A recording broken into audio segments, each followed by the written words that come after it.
क्या आपको सारे सवालों का जवाब पता है?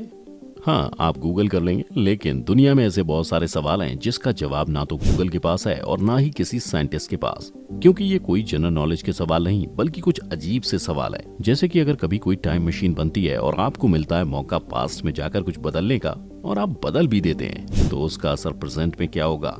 या फिर अगर स्पेस में एलियंस हैं तो वो कभी अर्थ पर क्यों नहीं आए, वगैरह वगैरह। और इन सारे सवालों में जो विरोधाभास आता है उसे कहा जाता है पैराडॉक्स, यानी ऐसे सवाल जो खुद को अपोज करते हैं। आइए आज हम आपको आज की इस वीडियो में कुछ ऐसे पैराडॉक्स के बारे में बताएंगे जिन्हें सुनकर आपके होश उड़ जाएंगे। हम अपनी जिंदगी में लगभग हर चीज प्लान करके ही करते हैं कि आज ये करना है, यहाँ जाना है, या फिर अगर ज्यादा आगे के भी सोचते हैं तो एक सीमा तक हमारा दिमाग सोच पाता है, लेकिन हम जो सोचते हैं असल में रियलिटी भी वही है। तो हमारा जवाब होगा जी नहीं, क्योंकि हकीकत अनंत है और इंसानी दिमाग जो सोचता है उससे कहीं अलग भी। यहीं आते हैं कुछ पैराडॉक्स थ्योरीज जिनमें कई सवालों के जवाब आज भी नहीं मिले हैं। सबसे पहला पैराडॉक्स है द बूटस्ट्रैप पैराडॉक्स। ये भी एक तरह का टाइम ट्रेवल पैराडॉक्स है। इस पैराडॉक्स के मुताबिक अगर आप प्रेजेंट से पास्ट में जाकर कुछ बदल देते हैं तो फिर उस चीज की एग्जिस्टेंस आपके वापस प्रेजेंट में आने पर होगी ही नहीं। ये काफी फेमस पैराडॉक्स है क्योंकि इसका इस्तेमाल कई साइंस फिक्शन फिल्मों और किताबों में टाइम ट्रेवल को दिखाने के लिए किया जाता है। आइए आपको एक एग्जाम्पल से समझाएं। मान लीजिए कि आपके पास एक शानदार टाइम मशीन है और आप उस टाइम मशीन में बैठकर शेक्सपियर की किताब हैमलेट को लेकर चले जाते हैं, उस दौर में जब विलियम शेक्सपियर ने हैमलेट नहीं लिखी थी, और वो किताब आप उन्हें दे देते हैं, जिसके बाद वो उस किताब को कॉपी करके छपवा लेते हैं और अपना काम बताते हैं, जो कि उस प्रेजेंट में सच है जहां से आप आए हैं। अब वो किताब वक्त के साथ हजारों एडिशंस में छपती है जब तक वो किताब आप तक वापस नहीं पहुंच जाती जब आपने उसे पहले उठाया था। अब सवाल ये बनता है कि आखिर हैमलेट लिखी किसने, क्योंकि आपने तो पास्ट बदल दिया।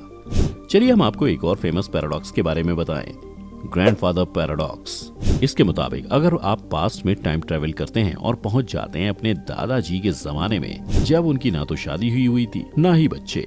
अब आप देखते हैं कि आपके दादा की शादी आपकी दादी से होने वाली है और आप ये शादी तोड़वा देते हैं या अपने दादा को मार देते हैं, बिल्कुल कुछ एक्शन रिप्ले के आदित्य रॉय कपूर की तरह। तो अब जैसा कि आपके ग्रैंड पेरेंट्स वही नहीं रहे, अब इसके जब आप प्रेजेंट में वापस आएंगे तो आप देखेंगे कि इस वाले प्रेजेंट में आप एग्जिस्ट ही नहीं करते, और तो और आपकी एग्जिस्टेंस प्रूव करने वाली सारी चीजें मिट चुकी होंगी, यहाँ तक कि आपका परिवार, आपके दोस्त, सब कुछ। क्योंकि अगर आपके ग्रैंड पेरेंट्स ही नहीं होंगे तो आपके पापा भी नहीं होंगे, और अगर आपके पापा नहीं हुए तो आप कहां से आएंगे?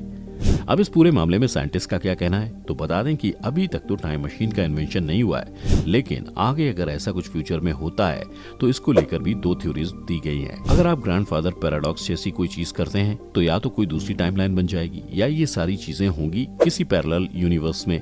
यानी कि अगर आप ऐसा कुछ करते हैं तो आप सीधे एक नई टाइमलाइन बिल्ड कर देंगे जो ज्यादा बुरा होगा। अब जानते हैं फर्मी पैराडॉक्स के बारे में।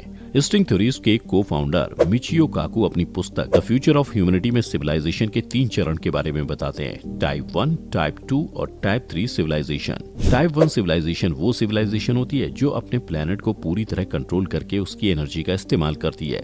वहीं टाइप 2 सिविलाइजेशन में उन्होंने उस सिविलाइजेशन को रखा है जो अपने सौर मंडल को कंट्रोल कर सकती है और अपने सूर्य की एनर्जी का इस्तेमाल अपने विकास के लिए करती है। आखिर में आती है टाइप 3 सिविलाइजेशन। टाइप 3 सिविलाइजेशन पूरी आकाश गंगा को कंट्रोल करने की क्षमता रखती है, जैसा कि हमारा ब्रह्मांड 90 बिलियन लाइट ईयर में फैला हुआ है। ऐसे में इस बात की एक बड़ी संभावना जताई जाती है कि अंतरिक्ष में ऐसी इंटेलिजेंट लाइफ जरूर इवॉल्व हुई होगी जो टाइप 1, 2 या 3 के फेज को पूरा करती हों। अभी हम जिस फर्मी पैराडॉक्स की बात करने जा रहे हैं उसका संबंध इसी के साथ जुड़ा है। आइए जानते हैं इस अनोखे फर्मी पैराडॉक्स के बारे में। इन अनोखी थ्योरी को नोबेल प्राइज विनर और Italian American physicist Enrico Fermi ने दिया था। इस थ्योरी की परिकल्पना कहती है कि 90 बिलियन लाइट ईयर में फैले इस विशाल ब्रह्मांड में अरबों की संख्या में तारे मौजूद हैं। हमारी मिल्की वे यानी आकाश गंगा में सूर्य जैसे करीब 20 बिलियन तारे हैं, और अगर एक्सपर्ट्स की माने तो अगर 0.1% तारों के हैबिटेबल जोन में अगर कोई प्लेनेट है तो करीब 10 लाख प्लैनेट्स ऐसे हो सकते हैं जहां पृथ्वी के जैसा ही जीवन मौजूद हो। ऐसे में इस बात की बड़ी संभावना है कि उन प्लैनेट्स पर इंटेलिजेंट लाइफ डेवलप हो चुकी है या हुई होगी। हालांकि जीवन और इस ब्रह्मांड को लेकर हमारी समझ काफी सूक्ष्म है, साइंटिस्ट द्वारा इस बात के बड़े कयास लगाए जाते हैं कि इस ब्रह्मांड में ऐसी कई इंटेलिजेंट लाइफ हैं जो हमारी समझ के भी परे हैं। फर्मी पैराडॉक्स की माने तो ये इंटेलिजेंट लाइफ इतनी एडवांस हो चुकी हैं कि वो आसानी से इंटरस्टेलर ट्रैवल भी कर सकती हैं, यानी एक तरह का पोर्टल जिसके थ्रू ट्रैवल करके आप ब्रह्मांड के किसी भी कोने से किसी भी प्लैनेट, सूर्य और तारों के करीब आसानी से आ जा सकते हैं। फर्मी पैराडॉक्स में ऐसे कई दावे किए गए हैं जिनके बारे में सुनकर आप हैरान हो जाएंगे। फर्मी पैराडॉक्स के मुताबिक उन एडवांस एलियन लाइफ ने आकाश गंगा में कई प्लैनेट्स को अपनी कॉलोनीज बनाया होगा। अगर कोई एक्स्ट्रा टेरेस्ट्रियल लाइफ होगी जिसने इतनी उन्नति की होगी कि वो सिविलाइजेशन के तीसरे चरण पर पहुंच गई हो, तो उसके द्वारा पूरी आकाश गंगा को कंट्रोल किया जा सकता है। ऐसे में सवाल उठता है कि अगर ये हुआ है तो सभी के सभी एलियंस हैं कहाँ?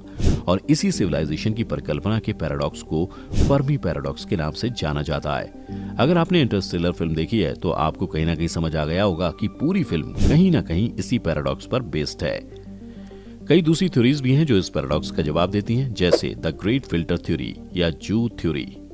उनके मुताबिक अंतरिक्ष में एक ऐसा बैरियर है जो हमें एलियंस के साथ मिलने से रोक रहा है, पर आज तक उनका कोई निशान हमको नहीं मिला है। एनरिको फर्मी द्वारा दी गई ये थ्योरी महज एक परिकल्पना है। इसमें कितनी हकीकत और कितना फसाना है ये कोई नहीं जानता। अब बात करते हैं black hole information paradox theory की। ये एक ऐसा पैराडॉक्स है जिसे खोजे हुए लगभग 40 सालों का लंबा समय हो चुका है, पर आज भी ये पैराडॉक्स अनसुलझा का अनसुलझा ही है। वैज्ञानिकों के सालों की कड़ी मेहनत और रिसर्च के बाद भी वे इसे सुलझा नहीं पाए हैं। ब्लैक होल यकीनन ब्रह्मांड के सबसे रहस्यमयी चीजों में से एक है और इन जगहों पर फिजिक्स के सारे नियम ठप पड़ जाते हैं। पहले एक एग्जाम्पल से समझ लें। अगर आप एक माचिस की तीली को जला देते हैं तो वो राख का रूप ले लेता है, पर माचिस की तीली का इंफॉर्मेशन नष्ट नहीं होगा बल्कि कंजर्व ही रहेगा। अगर आप उस राख को फिर से सही क्रम में ले जाओ तो वो फिर से माचिस की तीली बन जाएगी। ये थ्योरेटिकली तो संभव है पर प्रैक्टिकली असंभव है। अब जैसा कि माचिस की तीली के जलाने पर भी उसकी इंफॉर्मेशन नष्ट नहीं होती, यानी कि किसी भी चीज की इंफॉर्मेशन कभी खत्म नहीं होती। इन बातों को याद रखिएगा। ये जानकारी जो अभी आपने जानी ये इस पैराडॉक्स का बेस है, जिससे आगे आप सारी चीजें समझेंगे।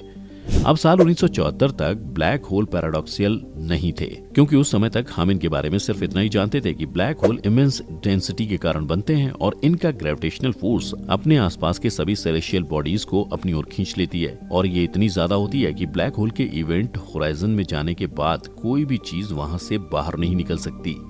यहाँ तक कि प्रकाश भी इस खिंचाव से बच नहीं सकता। तो अगर आप एक किताब को ब्लैक होल में फेंकेंगे तो वो ब्लैक होल के अंदर ही रहेगा। हालांकि उस किताब के चिथड़े चिथड़े हो जाएंगे पर उस किताब में मौजूद इंफॉर्मेशन सेफ रहेगा। ठीक उसी तरह जिस तरह माचिस की तीली के राख बनने पर भी उस राख को सही क्रम में लगाने पर माचिस की तीली हमें फिर से मिल जाती है। अब इस थ्योरी के बाद साल 1974 में स्टीफन हॉकिंग ने हॉकिंग रेडिएशन के बारे में बताया, जिसके तहत ब्लैक होल हर समय अपने अंदर मौजूद ऊर्जा को रेडिएशन के तौर पर स्पेस में छोड़ते रहते हैं। तो ब्लैक होल जो एनर्जी एमिट करती है वो सारे खगोलीय पिंड, तारों और गैसेस की होती है, जिससे ब्लैक होल ने निकला था। जब ब्लैक होल के पास निकलने के लिए कुछ नहीं बचता तो धीरे धीरे ये सारी ऊर्जा को अंतरिक्ष में छोड़ देते हैं और एवेपोरेट होकर खत्म हो जाते हैं। तो जिस ऊर्जा को ब्लैक होल एमिट करता है उसमें तारों और ग्रहों की इंफॉर्मेशन होनी चाहिए, जैसे कि माचिस की तीली की इंफॉर्मेशन राख में सेफ थी। ऐसे न जाने कितने ही पैराडॉक्स हैं दुनिया की हकीकत को रिवील करते हैं। आपको आज की इस वीडियो में कौन सा पैराडॉक्स पसंद आया, इंटरेस्टिंग लगा, हमें कमेंट सेक्शन में जरूर बताएं। आज की हमारी वीडियो अगर आपको पसंद आई हो तो इसे लाइक और शेयर जरूर करें और साथ ही चैनल को सब्सक्राइब भी कर लें।